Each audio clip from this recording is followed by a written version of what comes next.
Lítla Marin droymdi, hún sá eitt jólatræ som stóð einsamalt eini fløtu. Her kom mamman gangandi og festi ljós í tá í skýming fór að káma gøtu. Ljósini skinu og træið bjart og tess greinum lýstu heimsins stjørnur. Blankar som út her veturnætur sárt. Tá í gleri leggur loka tjørnur. Fram her gengu værar yfir frystans vör. Fóru teir að dansa her træið. Sungu teir veturnætur og jólafría jörð.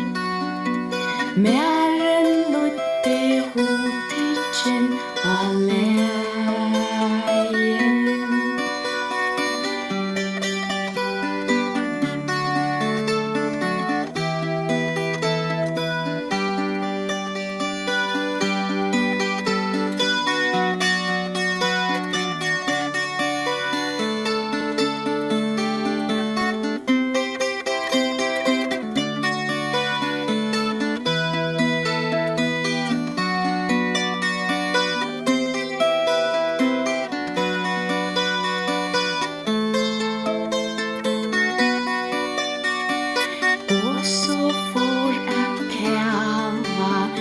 Og så var træið skrútt. Flíkrur löddust lía greinar. Hvítar voru göturnar, fløtu lendi hvítt. Hvíta tyggur, hvítur allir steinar. Fuglar komu flykkvandi, fór og bond og flögg. Það var sunda ótti allt í lagi. Æsinu svo fóru þær, svo fjölgu vökkur plögg. Sundar löddu varlega træið.